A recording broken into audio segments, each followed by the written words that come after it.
Hola, bienvenidos a Hablando con Giancarlos de Minds Together.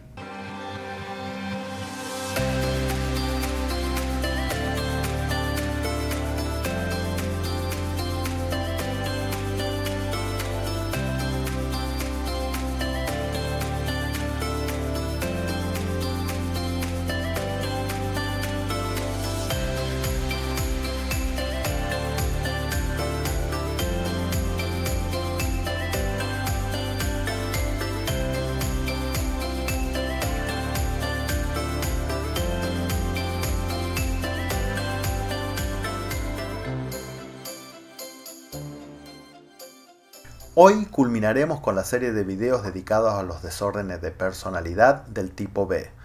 Ya hemos hablado acerca de la personalidad antisocial, narcisista e histriónica. Hoy, en Hablando con Giancarlos, nos dedicaremos a hablar acerca de la personalidad de límite, una de las más complejas y que genera conflicto interno en las personas.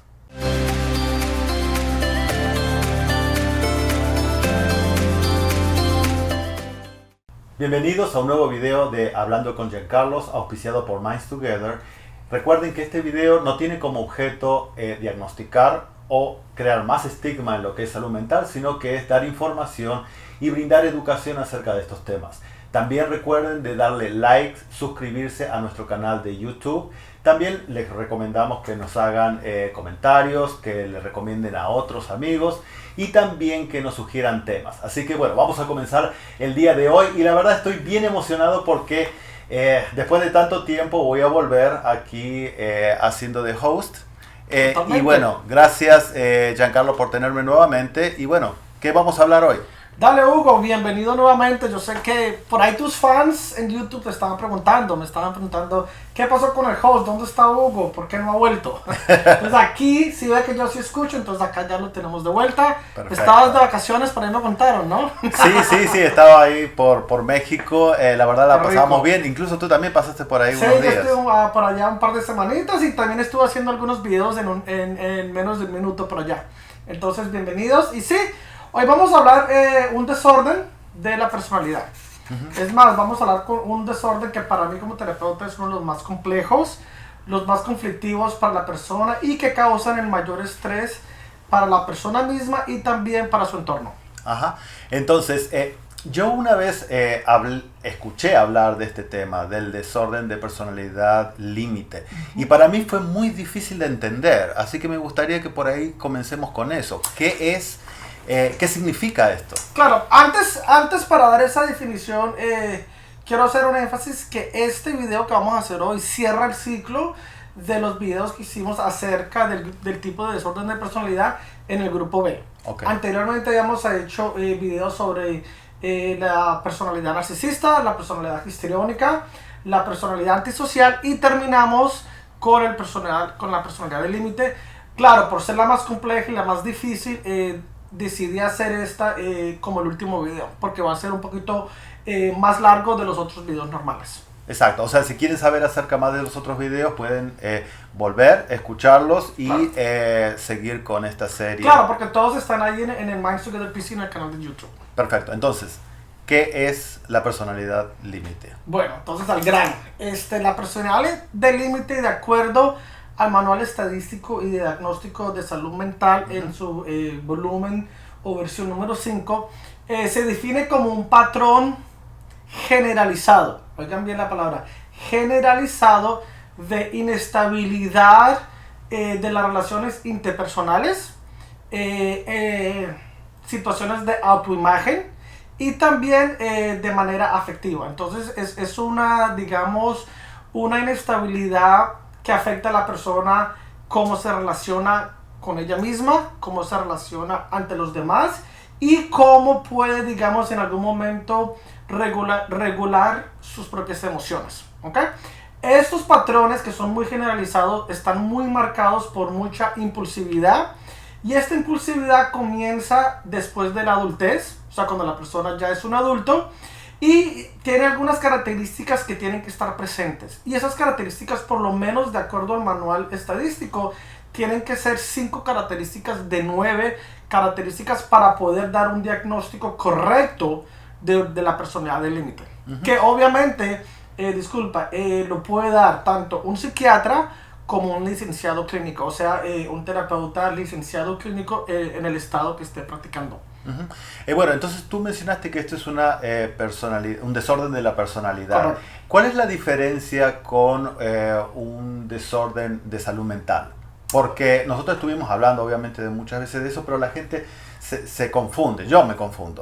Sí, bueno, eso es muy interesante y eso es gracias por tu pregunta. Es como la pregunta del millón, ¿cierto? ¿Cuál es la diferencia entre un desorden de salud mental y un desorden de personalidad? Ujú. Entonces, mira, el desorden de salud mental son desórdenes que afectan a la persona en su manera de pensar, en su manera de sentir y en su manera de comportarse. Por ejemplo, está la depresión, ¿cierto? La depresión puede afectar cómo la persona piensa, ¿cierto? Porque si una persona sufre depresión, está constantemente pensando negativamente. Si la persona sufre depresión, se va a sentir mal consigo mismo o va a sentir, digamos, deseos de no hacer nada. Y por ende, su comportamiento también va a afectar. Entonces, eso es un desorden mental, ¿cierto? Y los comportamientos o cómo se siente nosotros llamamos síntomas, ¿cierto? Entonces, los síntomas de una persona depresiva pueden ser, un ejemplo, tristeza, llorar, falta de sueño, etc. Entonces, lo mismo pasa si la persona sufre de un desorden mental, de bipolaridad, de esquizofrenia. Esos son desórdenes mentales. Ahora, cuando hablamos de personalidad, estamos hablando de carácter, ¿cierto? Porque la personalidad no es como yo siento, pienso o actúo. La personalidad se define por el carácter. Entonces ahí es la diferencia. Y cuando hablamos de desorden de personalidad no podemos decir síntomas. Estamos hablando de características, ¿cierto? Porque su carácter, las características es lo que hace la personalidad. Ojo, muchas personas también piensan y dicen que la personalidad está definida. O sea, tu personalidad ya está marcada y no se puede cambiar. Claro. Otras personas o otros terapeutas o otras teorías dicen que la personalidad sí puede cambiar de acuerdo a tu experiencia y de acuerdo a tu etapa de tu vida. Es decir, un niño a los 5 o 6 años puede tener ciertas características. Este mismo niño a los 12, 15 tiene otras características. A los 21 es otro, 35 es otro, y a los 45 otra, y a los 55 otro características. Entonces puede ser de que su personalidad vaya cambiando a medida que la persona va desarrollando y a medida a que ciertas situaciones de la vida le estén dando. Pero hay otras personas que dicen, no, tu personalidad es definida. Tu personalidad se define al transcurrir toda tu vida. Lo único que cambia son las características. Se mejoran o se empeoran. Está bien. Entonces, bueno, vamos a hablar más adelante acerca de esas características específicas de la personalidad de límite. Correcto. Pero otra pregunta que también ha hecho mucha gente es, ¿a quién afecta más esto? Porque nosotros estuvimos hablando acerca de las otras personalidades, pero cada personalidad a veces afecta más a unas personas que a otras. Entonces, ¿a quién afecta más? En mi experiencia profesional y en lo que he visto en los pacientes, el desorden de personalidad afecta un más porcentaje a las mujeres.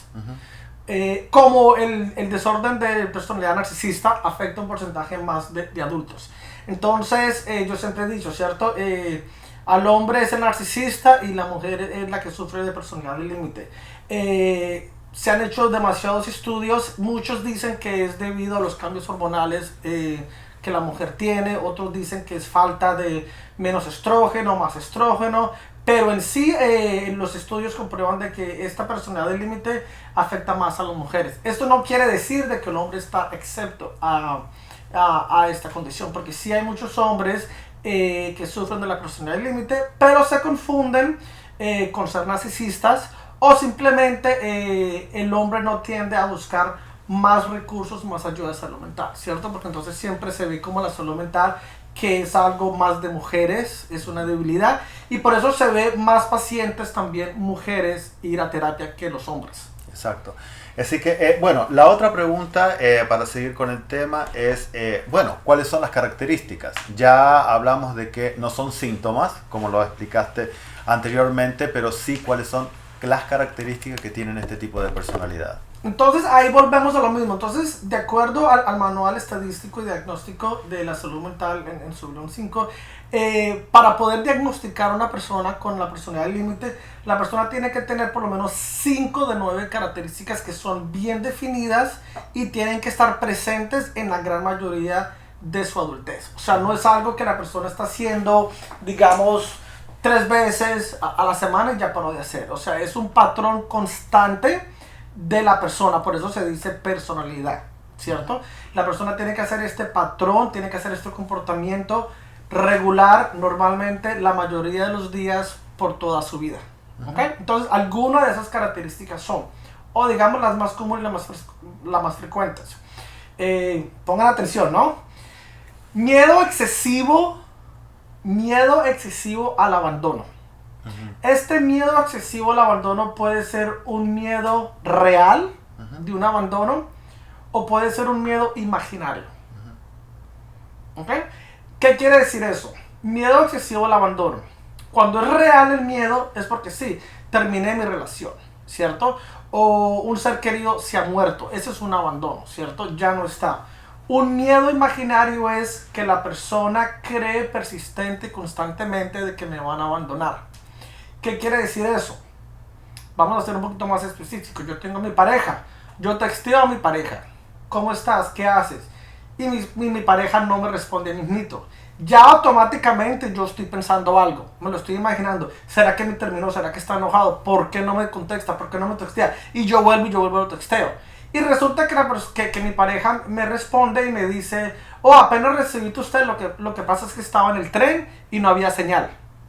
¿Cierto? Pero ya la persona se ha hecho una película, se ha creado una telaraña negativa de que mi pareja está enojada conmigo, de que mi pareja me va a terminar, de que mi pareja está con otra persona, me está engañando. Entonces, ese es el miedo imaginario del abandono. O sea que para mí la palabra clave acá es excesivo. Es excesivo. Y eso va a ser una palabra clave en todas las características de la persona límite. Porque si ustedes se ponen a ver, la palabra lo dice, límite. O sea, ellos no pueden... Si algo es muy común aquí es de que en ningún patrón, ninguna característica la persona puede llegar a un término medio. Todo tiene que ser o mucho, demasiado o nada. O sea, los límites, los bordes. Está bien. ¿Cierto? Es aquí. No hay ese término aquí. Para ellos no existe, digamos, en una manera figurativa, no existe el color gris. O es negro o es blanco, pero no hay gris. Ahora, como paciente, tal vez, ¿cómo me doy cuenta cuando tengo ese sentimiento de abandono que es límite? O sea, que no es, digamos, un sentimiento de abandono que está en el medio, sino que me voy a esos extremos. Digámoslo así, bueno, como paciente, digamos, tú eres mi paciente, estamos en terapia, y resulta de que yo te mando un texto y te digo, oye Hugo, hoy no va a haber terapia, no voy a venir. Entonces, tú lees este texto y tú lo puedes interpretar de muchas maneras. Normalmente una persona diría, ok, está bien, nos vemos la próxima semana. Pero una persona que tiene esta personalidad del límite y que realmente sufre el miedo al abandono, va a cuestionar. ¿Por qué no va a venir mi terapeuta? ¿Será que yo dije algo en la visita anterior? ¿Será que se molestó? ¿Será que yo hice algo? ¿Pero por qué? Entonces tú me vas a mandar un texto. ¿Pero por qué? ¿Qué pasó? ¿Todo está bien? O sea, no hay necesidad de llegar a ese extremo, ¿cierto? Claro. Y ahí es donde son esos síntomas o son esas señales que pueden indicar de que no manejo bien un rechazo, no manejo bien que alguien me diga no manejo bien que alguien no esté para mí. Claro. Porque voy a pensar de que nunca más van a volver a estar conmigo, que esa es la parte imaginativa, ¿cierto? Claro. Porque tú puedes pensar, mi terapeuta no me va a volver a querer ver. La próxima semana seguro que me va a volver a cancelar. Y esa es la parte imaginativa, que es excesiva, que ya lo llevó al universo. Cuando yo le dije, no, simplemente mañana no voy a estar. Hasta ahí. Wow, me quedó muchísimo más claro. Ahora, ¿cuál es la próxima? Dale, está también el patrón, y eso yo sé que muchas personas se van a identificar, el patrón de relaciones tóxicas, ¿cierto? Tener parejas o estar en relaciones tóxicas, pero con un patrón, ¿cierto? Y este patrón es, las últimas parejas que yo he tenido, yo no sé por qué siempre son alcohólicas, son drogadictas, porque yo tengo que mantenerlos, o sea, hay un patrón de comportamiento en la persona que sufre esta condición en escoger a sus relaciones íntimas. Y cuando están conmigo en terapia, me dicen, oh, volví a terminar con con mi pareja. Y digo, ¿y hace cuánto tiempo llevan con tu pareja? Oh, 3 meses, ¿cierto? Hacen ciertos patrones. O me dicen, oh, Giancarlo, hoy tengo una pareja nueva y llevamos 2 meses juntos y ya vamos a vivir juntos. Me voy a vivir con él porque es el hombre más bello, la mujer más bella de mi vida. Y ya este es el amor de mi vida. Nuevamente, excesivo, ¿cierto? Imaginario. Conocen a alguien en 2, 3 meses y ya lo aman, ya saben todo, ya les entregaron todo. ¿Y qué pasa? Van a vivir con esta persona y ahí es cuando les caen el 20 y dicen, no, ¿yo qué hice? O realmente no me gusta esto, y terminan. Y cuando van a volver, terminan una relación y en 3 semanas tienen otra relación y es el mismo, ¿cierto? Uy, esta es la persona de mi vida, y vuelven y hacen ese mismo patrón. Pero ¿qué parte de la personalidad hacen de que hagan esa elección de buscar personas tóxicas, como lo has nombrado? Porque puede ser en realidad cualquier tipo de relación, pero tú dijiste personas tóxicas. Bueno, porque porque tiene una personalidad límite, porque estas son nomás 2 de 9 características. Oh, okay. Las otras características que te voy a mencionar también van a decir, ya entiendo por qué la persona es más fácil en seguir haciendo el mismo patrón. Volvemos a lo mismo, el primer patrón. Y de buscar este tipo de personas. Claro, porque el primer patrón es el medio del abandono. Exacto. Y si yo sufro de abandono, a mí me da miedo que me abandone, y me consigo a alguien que me va a decir, yo te voy a amar para toda la vida, yo te voy a proteger, me quedo contigo. Oh, entiendo. ¿Cierto? Está bien. Inmediatamente me quedo contigo. O sea, si yo tengo bajo autoestima, un ejemplo, y me consigo una pareja que me dice, tú eres lo más bello y lo más hermoso que yo he visto en mi vida, no hay nadie como tú, yo te amo, yo me lo creo, claro, y me voy a quedar contigo. Exacto, y en ese caso hay personas que manipulan eso. Claro, y ahí va la parte tóxica de la persona, claro, que manipula, que le hace creer. O totalmente, esto, porque ahí viene cuando viene una personalidad narcisista. Que el narcisista necesita buscar a alguien que esté aquí para que el narcisista se sienta elevado. Entonces es muy común una persona que tenga una personalidad de límite tener de relación a una persona que tenga personalidad narcisista. Perfecto. Pero si ves ahí sí, estoy empezando a notar cuál es. Si yo sufro de abandono y el narcisista quiere que lo halaguen, ¿qué va a hacer el narcisista cuando ve una persona que sufre de abandono? O cuando ve que una persona es tímido, ¿cierto? Entonces el narcisista va a coger a esta persona y le va a decir, yo te voy a proteger, yo te voy a querer, tú eres lo más bello, confía en mí. Y la otra persona, ok. Y es justamente lo que necesita.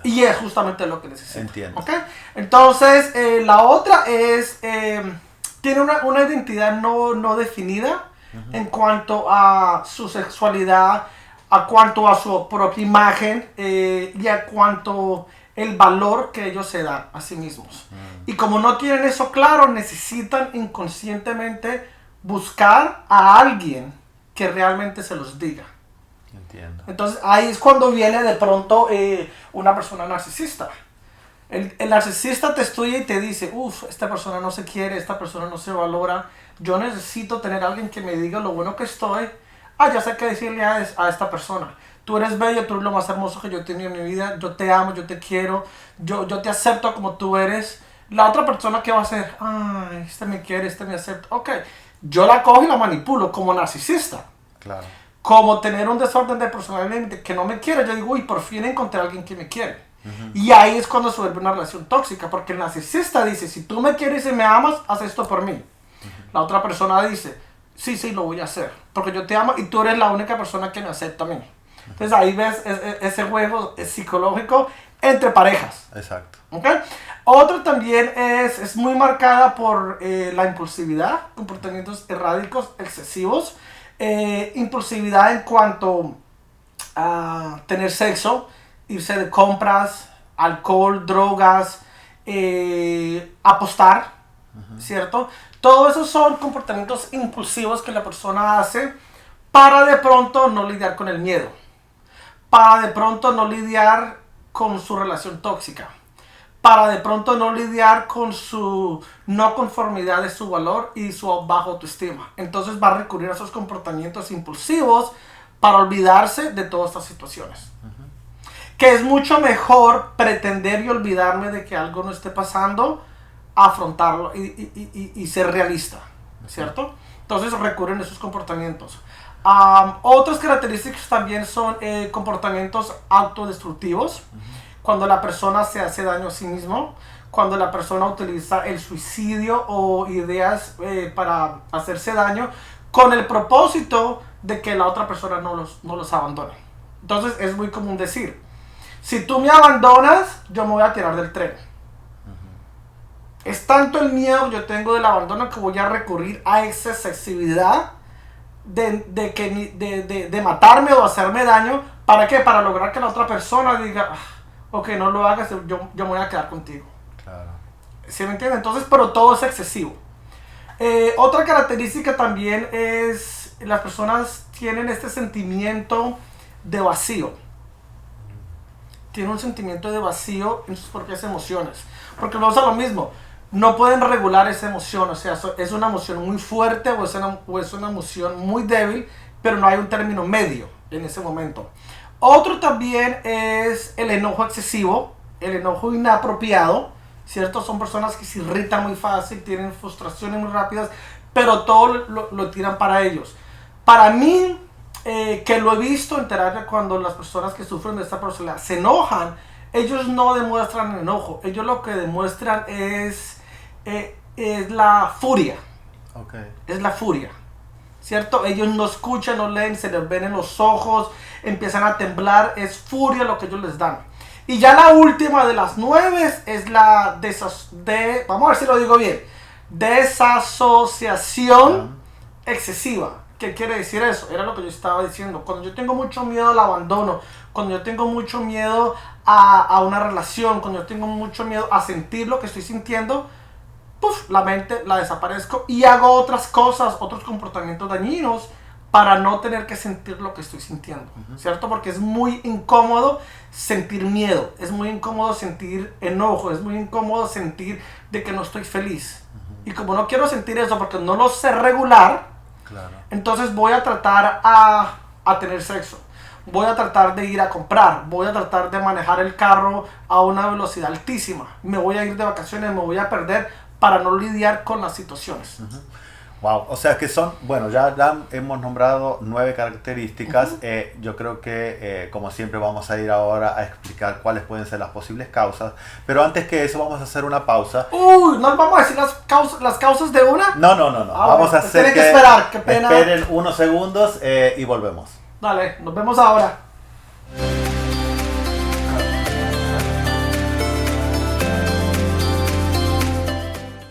Mi nombre es Hugo Vejero y quiero darle un consejo. En la comunidad latina muchas veces se le hace difícil hablar acerca de temas de salud mental, pero es muy necesario. Nosotros ya lo hemos visto antes, durante y después de la pandemia, cómo ha afectado a la comunidad latina.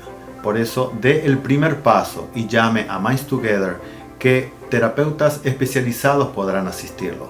Y recuerde, no estar bien, está bien.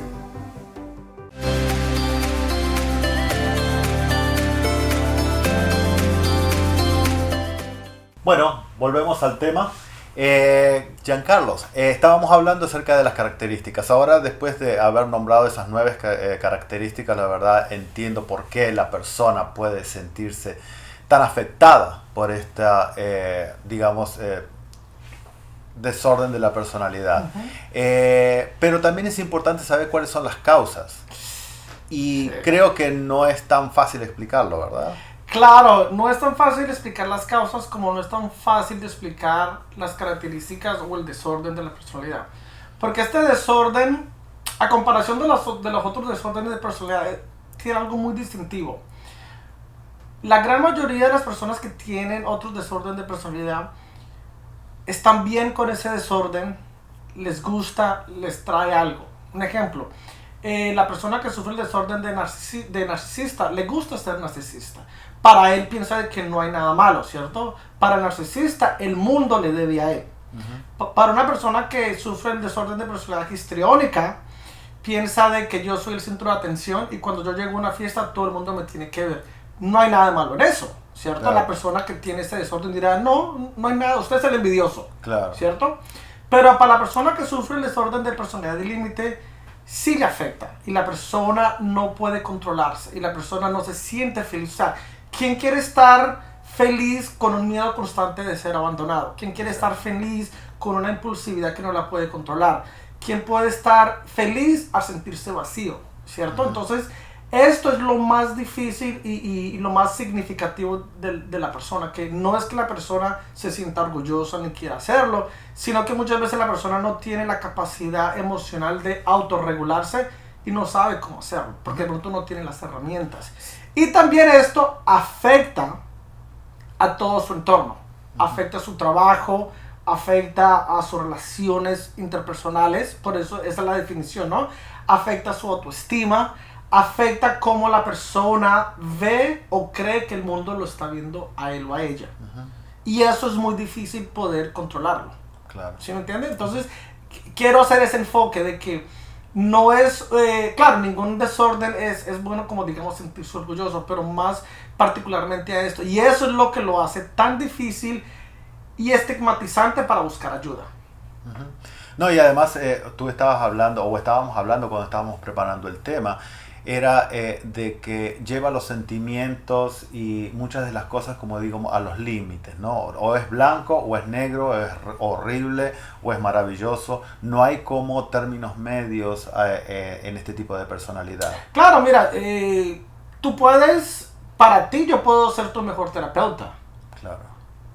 Y de pronto yo digo algo y soy el peor. Ok. Y lo mismo pasa con tu mamá, con tu papá, con tus hermanos, en tu trabajo, con tu jefe, con tus relaciones, ¿cierto? Entonces, ¿en qué momento tú sabes de que hoy tú eres mi buen amigo y mañana te detesto? Claro. Pero después, pasado mañana, volvemos a ser amigos. Claro. Entonces la persona es like, ugh. Casi similar a lo que sucede con una persona cuando sufre el desorden mental de bipolaridad, ¿cierto? Que están así. Entonces, imagínate una persona sufriendo el desorden de bipolaridad y que también tenga la personalidad del límite. Claro. Es como, que es como una bomba atómica. Sí, sí, exacto. Bueno, vayamos a las causas. Causas.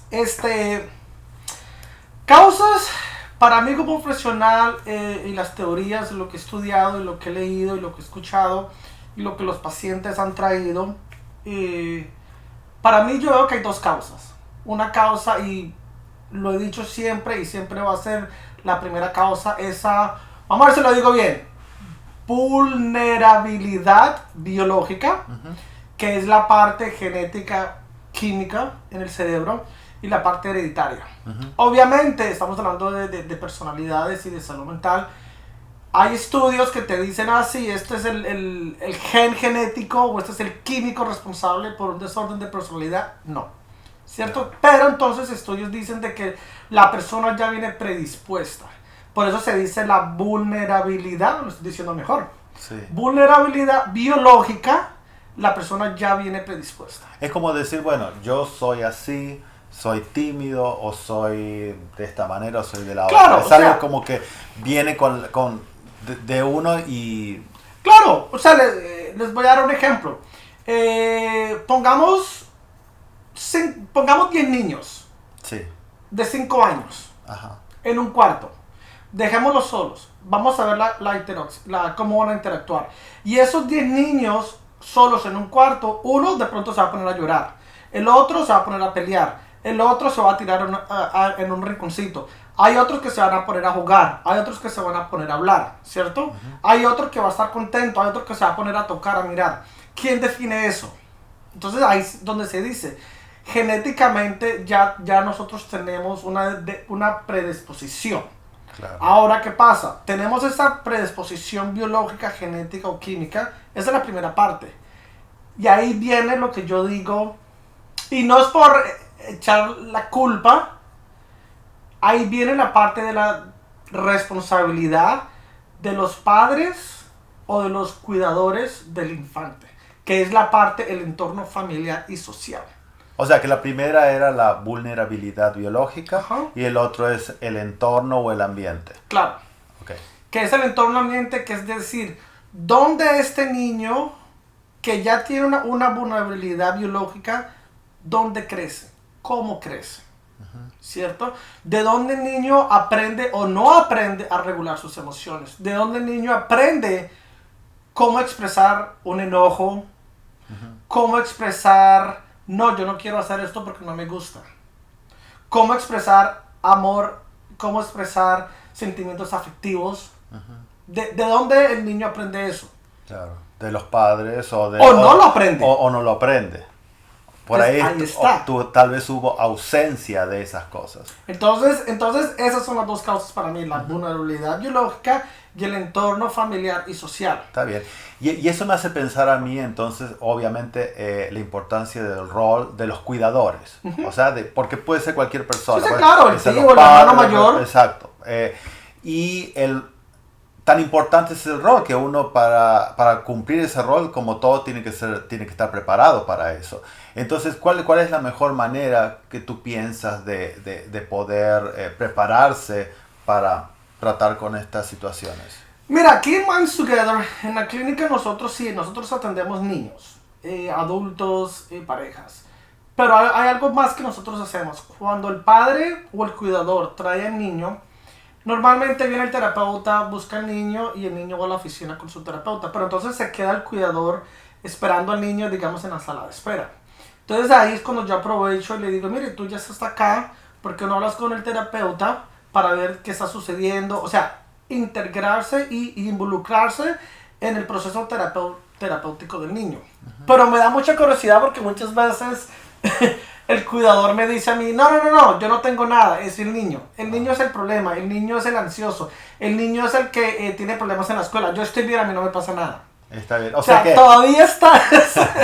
O sea que no solamente involucrarse, por ejemplo, en la terapia familiar, sino también revisar uno mismo y ver si necesita en algún momento algún tipo de terapia, no solamente para la relación que tiene con el niño, pero también para conocerse a uno mismo. Claro, exacto. Claro, entonces nosotros acá estamos empezando a hacer programas educativos e informativos para los padres, entonces estamos haciendo grupos para padres, para cuidadores de las situaciones, ¿cierto? De todo lo que un niño puede pasar, cómo identificar cuando el niño ha sido abusado, cómo identificar cuando el niño se está haciendo daño, ¿cierto? Cuando un niño está en una computadora por 5 horas, vaya. O sea, vaya y mire qué está haciendo un niño por 5 horas en la computadora y revise la computadora.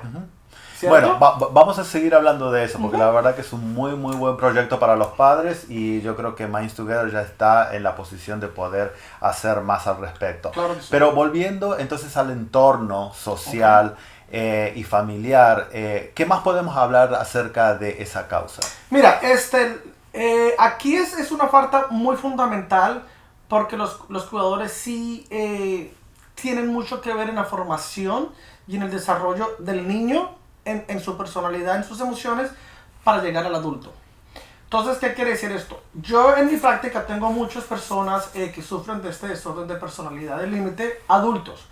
Y es curioso que la gran mayoría siempre me dice que en su casa, en su hogar, vivieron abuso físico, sexual, emocional, sufrieron violencia doméstica, vieron violencia doméstica entre sus padres, vieron o vivieron en un ambiente de donde hubo alcohol y donde hubo drogas, y lo más importante de todo, se sintieron como niños o creciendo invisibles en ese entorno.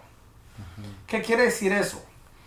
Ellos se consideran como adultos de que durante su niñez nunca sus sentimientos fueron valorados, fueron respetados y fueron reafirmados de que está bien lo que están sintiendo. Entonces, un ejemplo. ¿Cómo te sentirías tú?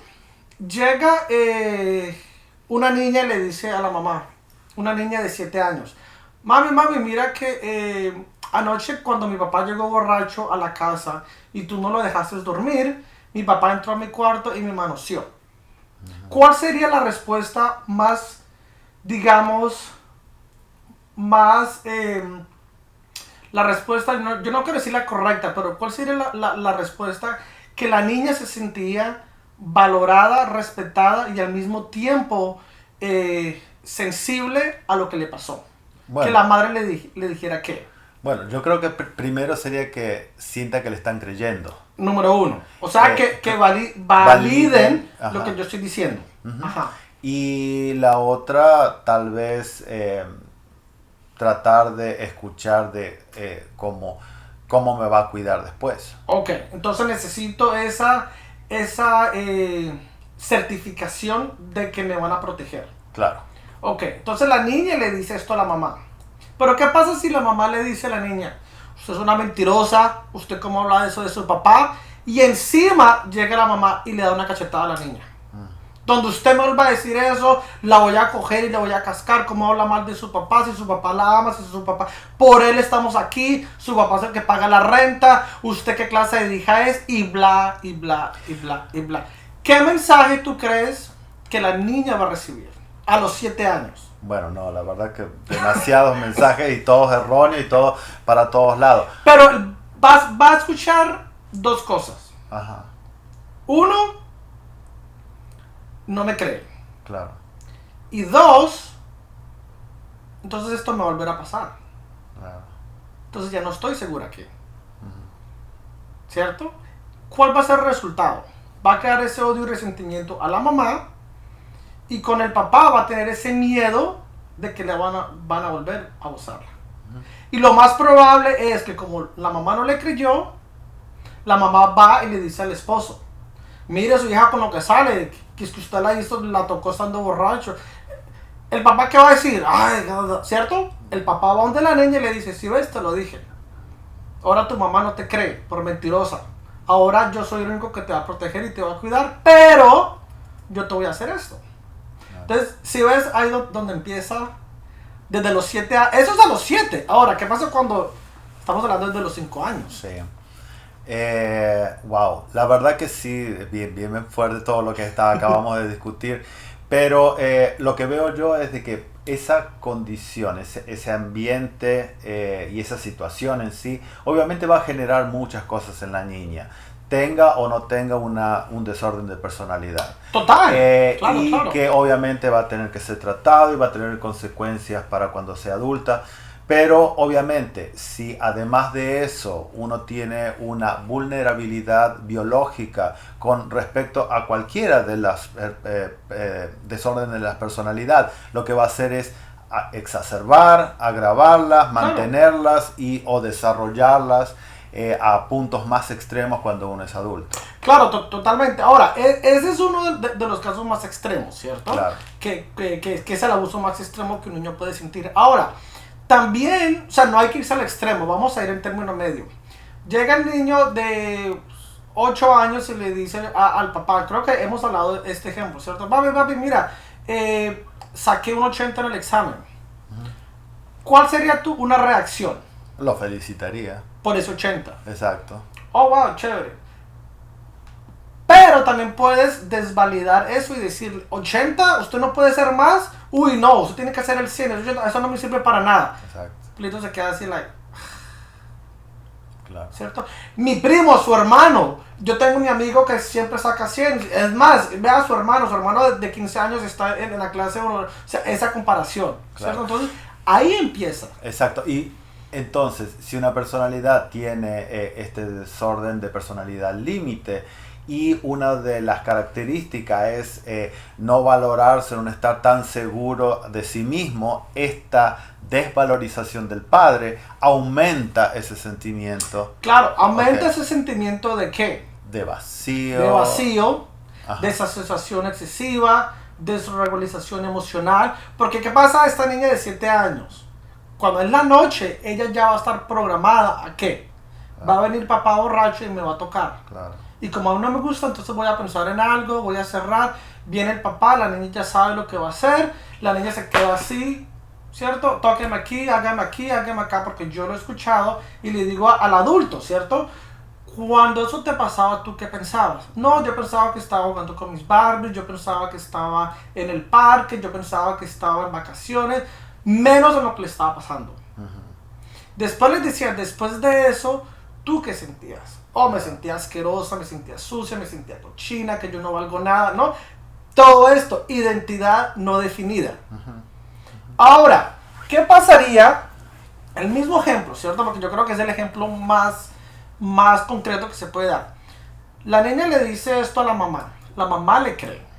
la mamá toma acción con la niña. Vamos a reportar esto a la policía. Vamos a que tu papá salga de la casa. Y vamos a buscarte terapia ya mismo. ¿Qué crees tú a esa niña va a escuchar y va a entender? No, obviamente se va a validar todo. Se va a sentir segura, va a ver todo. Y la mamá dice, si su papá nos da todo, no importa, lo primero es usted, ahí vemos cómo hacemos, no se preocupe, la niña va a terapia, la niña tiene 13, 15, 17 años, el desarrollo va a ser muy distinto. Pueda que sí, que desarrolle alguna enfermedad mental, pueda que desarrolle algún desorden de personalidad, pero el hecho de que ya está en terapia desde los 7 años, 13, 14, ella ya va a tener algunas herramientas para ella misma entender. Y lo más importante, entender de que lo que le pasó no fue su culpa. Y ella va a entender, porque la mamá le va a decir, y si usted le vuelve a pasar algo así, me llama y me dice, aquí yo estoy, yo le creo, no se preocupe. Eso es lo que debería dar alguien que esté cuidando a un menor, ¿cierto? Esa seguridad de que el niño puede ir ante usted. Entonces, para mí es muy difícil como terapeuta, cuando yo hablo con un niño de 13 años y me dice que ya tiene relaciones sexuales, que ya está haciendo drogas, pero le pregunto a sus padres y los padres me dicen, no, mi hija ya va a la escuela. Entonces yo digo, wow, yo conozco más de su hija en 2 meses que usted en 13 años bebiendo con su propia hija, claro, o su hijo. Entonces cuando hablo con los hijos, entonces me dicen, no, es que mis padres no me dan confianza, no escuchan, no me entienden y me echan la culpa a mí de todo. Entonces ahí está esa valorización, esa desregularización emocional que es muy enfatizada en el rol de los padres y de los cuidadores desde muy temprana edad cuando ha pasado algo, ¿cierto? Y eso también pasa cuando el niño ve la violencia. Eso también pasa cuando la mayoría de las madres le dicen, si usted ya sabe que su papá no le gusta eso, ¿por qué hace eso? Si usted ya sabe que su papá llega borracho hasta ahora, ¿qué hace despierto? Entonces, encima le echan la culpa a un niño de 8 años por el comportamiento del adulto. Claro. Exacto. O sea, bueno, lo de la vulnerabilidad biológica, la verdad que hasta ahí, aunque parecía complejo, pero por lo menos uno decía, bueno, es parte de la persona. Este caso me parece que es mucho más complejo porque tiene que ver con el ambiente y con el rol que tienen los cuidadores, que ya lo expresaste muy bien. Después me gustaría que por ahí profundicemos a eso en otros temas, porque la verdad que es tan amplio y tan rico el tema que podríamos profundizarlo. Y hay ejemplos que... pero para ir concluyendo con este tipo de personalidad, ¿cómo afecta a la persona y a su entorno tener este tipo de personalidad? Yo creo que afecta de la manera, la persona no es feliz, la persona no se siente cuerpo, mente y alma, como se dice, la persona se siente vacía en ciertos aspectos y muy dentro yo creo que también la persona piensa, no estoy bien, estoy mal, ha fallado en algo es mi culpa. Yo me merecí que me pasara esto, ¿cierto? Y se les dificulta mucho llegar a entender que de pronto, no es mi culpa y no me lo merezco y alguien falló, ¿cierto? Porque yo era un menor, yo era un niño y los que tenían que protegerme y cuidarme fallaron. Pero es muy difícil cuando la persona que falló son tus mismos padres, porque está ese conflicto eterno, ¿cierto? Amo a mis papás, pero también los odio por lo que los hicieron, pero es que son mis papás. ¿Cómo puedo odiarlos? Y si odio a mis padres, eso me hace a mí un mal hijo. Claro. ¿Cierto? Entonces, y también como cultura latina, nos han enseñado de que nosotros tenemos que honrar y respetar y amar sobre todas las cosas a nuestros padres. Sí. Incluyendo si mi papá me violó y mi mamá me violó, mi hermano mayor de 13 me violó, también incluye eso. O sea, yo creo que eso no habla. No, exacto. Y eso obviamente son los aspectos sociales, ¿no? Que afecta, que a veces nos obligan, entre comillas, seguir un patrón cultural que a la larga nos hace daño. Claro. Porque contradice un poco, ¿no? Las situaciones. O sea que... ¿Cómo es que un padre me va a decir a mí, tú me puedes decir a mí cualquier cosa y yo voy y te lo digo, no, pero es tu culpa que te pasó? Claro. It's like, gracias. Claro. No, seguro. Entonces, obviamente, como dijimos, eso es lo que afecta, cómo puede afectar a la persona. Ahora, hay un tratamiento. ¿Cómo es que yo puedo superar o puedo manejar este trastorno de la personalidad? A mí me gusta mucho cuando hablamos de tratamientos de cualquier tipo de desorden mental o de personalidad. Es siempre hablar de la palabra manejar, controlar, ¿cierto? Porque personalmente no creo que se cure, porque eso está aquí, ¿cierto? Yo creo que podemos minimizar Ujú. los síntomas, las características, podemos empezar a manejar, a controlar y a identificar qué cosas podemos hacer para evitar llegar a ese extremo, ¿cierto? Entonces los tratamientos, obviamente, terapia individual, terapia grupal, terapia existencial y también una combinación de medicamentos. Sí, medicamentos. Porque yo sé que muchas personas escuchan la palabra medicamentos y... ¡ah! ¿Cierto? Claro. Si ya es difícil hablar de salud mental, ir a terapia, ahora imagínate decirle a alguien, tú necesitas medicamentos. Claro, sí. ¿Cierto? Es like... ¡ah!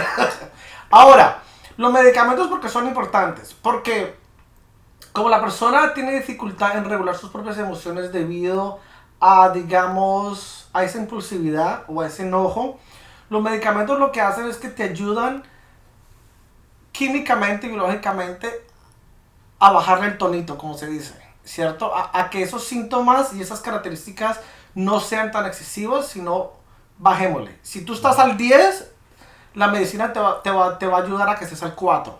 Y si yo estoy al 4 y estoy yendo a terapia, entonces yo aprendo herramientas de cómo llegar del 4 al 0. Se me hace más fácil, ¿cierto? Se me hace a mí más fácil calmarme en un nivel 4 que calmarme en un nivel 15. ¿Cierto? Porque estando en el nivel 15, que es excesivo, que es furia, que es impulsividad, que me estoy cortando, no tengo tiempo para calmarme. Okay. ¿Cierto? Entonces, esa es la importancia de la medicina. Para mí, ¿cierto? Claro. Ahora, ¿qué se hace en las terapias? Individual, grupal, existencial. Está el psicoanálisis, ¿cierto? Está la parte, la terapia emotiva, ¿cierto? Está la terapia dialectiva, ¿cierto? Está la parte de la terapia humanística, que es entender que hay, o sea, que es entender básicamente, o sea, el fin de todas esas terapias, la holística, la meditación, lo que yo veo, lo que yo considero es, el fin de esas terapias es entenderle a la persona que tiene esta condición de que el ser humano es el ser humano. De que tu mamá es también una persona, que es buena y es mala, que tiene virtudes y tiene defectos. Y todo eso hace a la persona. No es decir, me gusta esto de Hugo, me gusta esto de Hugo y esto de Hugo, pero como no me gusta esto de Hugo, yo pretendo de que esto no existe. Claro. No, es decir, me gusta todo de Hugo. Y todo de Hugo yo tengo que lidiar y entender de que van a haber momentos en que mi terapeuta va a venir y van a haber momentos en que mi terapeuta no va a venir. Y yo tengo que aprender a cómo lidiar y manejar esas situaciones cuando mi terapeuta me cancela, o cuando mi terapeuta se va de vacaciones, cuando mi terapeuta llega tarde, ¿cierto? Tengo que entender de que no es un ataque personal, es el terapeuta. Como yo tengo que entender que cuando llego acá los cuadros están todos doblados. ¡Ah, sí! Y tengo ese impulso de ponerlos de una manera, sí, derecha, porque a veces me afecta eso. Pero bueno, lo estoy aprendiendo, así que... ¡Eso es control! Y bueno, yo creo que llegamos al final del tema de hoy. Hay muchas cosas que podemos seguir discutiendo. Gracias por suscribirse, por darnos like, porque eso nos va a permitir a nosotros mantener el canal de YouTube. Y sobre todo, pidan asistencia. Si necesitan, después de haber escuchado lo que nosotros hemos dicho durante esta sesión, y creen que están identificados de alguna manera, pidan asistencia porque creo que es lo mejor. Claro, y antes también para terminar quiero recalcar, ¿cierto? Que esto de ninguna manera es para diagnosticar, ni juzgar, ni criticar a nadie. Y si ustedes de pronto se identificaron con alguna de esas características, eso no quiere decir de que la persona sufre de la personal límite, ni que usted tiene esta condición. Pero de pronto le puede haber esa curiosidad, y si es así, entonces los invito a que vengan acá a la clínica de Minds Together, hagan una consulta con uno de nuestros terapeutas licenciados, que ellos son los únicos que pueden realmente diagnosticar, porque este diagnóstico no se da en una primera cita, tiene que ser varias citas y hay que ver ese patrón para ser poder diagnosticado de este y de otro cualquier desorden de personalidad. Bueno, muchas gracias y nos vemos en el próximo episodio de Hablando con Giancarlos. Chao, chao.